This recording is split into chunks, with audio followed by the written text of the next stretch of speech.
the cemetery. I'm gonna send you a lot of this. This is the cemetery of Netiva Asara, where 20 new names were added following October 7th attack. So, I usually end my visits over here for two main reasons. The first reason is that any living person ends his life and ends his journey over here. And the second reason is that it is the hardest place for me to be. My father is buried over here. Before October 7th, we had 26 graves. We added 14.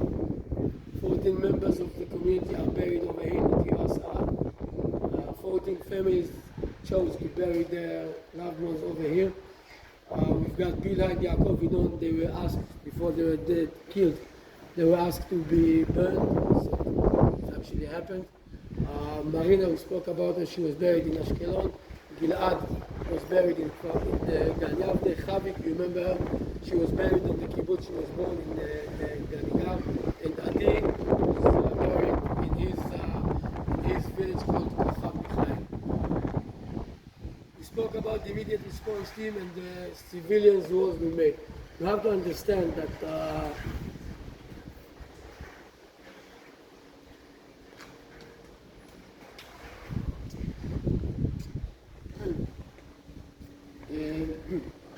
you have to understand that when the families asked their loved one will be buried in Netiva Asara, it was approximately 10 days after the event, 2 weeks before the final identification of them. And it took us a couple of days to convince. We had to negotiate with the army, since it was and still is an active war zone, as you saw it. 2 weeks after the event, there were still terrorists inside these perimeters. So it was a very risky place to be at.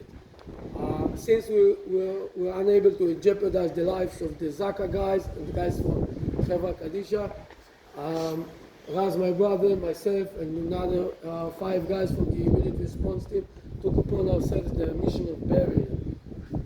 When I'm talking about burial, I'm talking about digging the graves and doing the ceremony itself, except for that we had every time one religious guy. If it was a military funeral, we had it from the army. If not, the rabbi from the Community. The community came. All the funeral was on us. We did everything. We started digging on Sunday. We dug by Tuesday. We dug 14 graves. Okay, it didn't look like this. Okay, those trees were over here. We had to take them off and relocate them. We'll go by the graves, but you have to understand, we've lived here all our lives almost. We used to run those dunes. We used to go with ATVs over here. We walked in the greenhouses. We sprayed blood and shade and tears and sweat on those sands. And at the end of the day, we've buried 14 members of our family, and each one of them means the world. I can sit and talk like hours and hours on everybody which I've buried over here. You have to understand, I've buried people which raised me, I've buried people which grew up with me, and I've buried people, young kids which I raised. And you have to understand how difficult it is for us. It was the first time we had to deal with situations like this. We came upon situations we never dreamt about. Amazing things like the size of the coffin. You have to make sure that the coffin that you are going to get matches to the grave that we have dug. So we had one of the guys, when the eulogies were held, with all the funerals itself, the burial ceremony itself, we had to have no more than 20 people. So the main of the eulogies were taken somewhere else, and then they removed the body, and we got them over here, and then we made the burial. And we made one of the guys with a meter to make sure that the measurements of the coffin, because is matching the size of the grave, because the last thing that we want is the family to be waiting for us to re-dig the grave. You have to understand that everything that we did by ourselves. Once the ceremony began, there was no talking, there was no shouting, everybody knew exactly what we did rehearsals on every funeral before we started it. Meaning, if I've known that I'm carrying the coffin from here to the grave, and then I'm giving it to Howard, and Howard's partner is speaking when they are standing in front of each other, and they are lowering the coffin. Speaker knows that once the coffin is lowered, he is taking the strap to his side, not Howard. And no mistakes can be made because you don't want any mistakes. And it's difficult as it was. We finished the first one. On Wednesday we held 5 funerals. On Wednesday we had another 4. So on Thursday we had another 4. And on Friday we buried the last 5 guys.